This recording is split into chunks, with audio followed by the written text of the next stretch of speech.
자, 온 국민이 함께 울고 분노했던 바로 세월호 침몰 사건이죠. 그 뿌리라고 할 수 있는 유병헌 일가에 대한 수사에 지금 관심이 많이 몰리고 있습니다. 유병헌 씨의 장남 대균 씨에 대한 오늘 1심 공판이 있었는데요. 어떤 결과가 나왔는지 자세히 한번 알아보겠습니다. 이동윤 차장, 네. 결과부터 좀 소개를 해주시죠. 예, 유병헌 씨의 장남 유대균 씨에 대한 오늘 선고가 나왔는데요. 징역 3년, 배임과 횡령 혐의가 인정이 돼서 징역 4년이 구형이 됐었는데 네. 선고에서는 징역 3년이 나왔습니다. 예. 그리고 유병헌 씨의 형 유병일 씨에 대해서는 징역 1년에 집행유예 2년, 그리고 동생 유병호 씨는 징역 2년, 나머지 세월호 참사와 관계된 계열사들의 임직원 모두 대부분 유죄가 인정이 됐습니다. 네. 자, 그럼 검찰에서도 구형을 했을 때 70억 횡령에 4년을 구형했는데 3년이 나왔다는 것은 조금 형량에서 참작할 여지가 있었다는 건가요? 법원에서는 이렇게 밝히고 있습니다. 피고인이 잘못을 인정을 하고 있고, 예. 그리고 별다른 처벌 전력이 없다. 그래서 양형에 참고했다. 이렇게 밝히고 있습니다.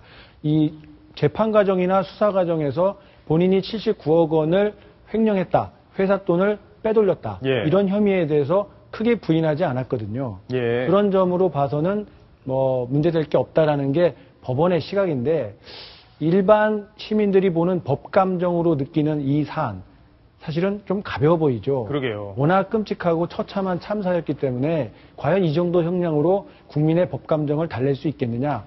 법이 법감정대로만 따라갈 수는 없겠지만, 물론 이제 법에 따라서 재판해야 되는 게 원칙이긴 하죠. 근데 국민들이 느끼기에는 이 정도로는 부족하다라는 게 대체적인 정서 같습니다. 예.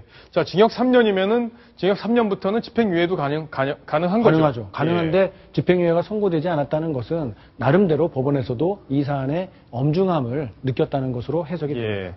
자, 유병헌 씨 측근인 전향자 씨 공판이 오늘 또 있었는데 선고 결과가 나왔나요? 예, 전향자 씨는 오늘 징역 1년에 집행유예 2년이 선고됐습니다. 집행유예? 그렇습니다. 집행유예가 선고된 것으로 보면 뭔가 이렇게 혐의는 인정이 되지만 크게 처벌받아야 할 만큼 고의성이 있고 장기적으로 범행을 했다라고 인정하지는 않은 거죠. 그래서 전향자 씨는 오늘 변론에서 법에 저촉된 행위를 하고 있다는 것을 몰랐고 나 역시 건강이 좋지 않으면서 97된 노모를 모시고 사는 점을 감안해달라라고 했고 이런 주장들이 받아들여진 것으로 보입니다. 네. 자, 얼마 전에 유대균 씨 상속을 포기하겠다 이런 주장을 냈는데 그게 받아들여졌습니까? 이유는 뭔가요? 자, 지금 검찰에서는 이 유병헌 씨 일가의 재산을 확보해서 이 세월호 피해자들, 희생자들의 이 보상금이나 배상금으로 쓰일 재원을 마련하려고 하고 있거든요. 그렇죠. 그런데 유대균 씨도 분명히 유병헌 씨의 재산을 상속을 받을 수가 있을 텐데, 자, 이걸 상속을 받게 되면 유병헌 씨가 국가에 내놓아야 될 4천억 원에 이르는 막대한 재산을 충당을 해야 되거든요. 상속이라는 것은 이 실질적인 재산뿐만이 아니라 부채까지도 떠안아야 되거든요. 그렇기 때문에 유대균 씨는 한정 상속을 받을 수도 있었는데 한정 상속을 하게 되면 채무 부분은 자기가 이제 크게 책임을 지지 않아도 되는 제도가 있거든요. 그런데 이렇게 해봐야 이미 국가가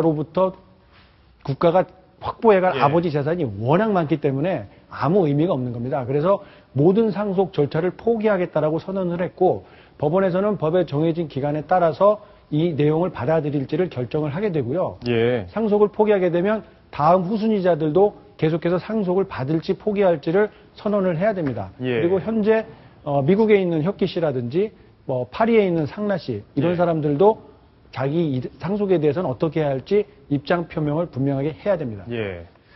자, 유병헌 씨 관련 소식 여기까지 정리를 하겠습니다.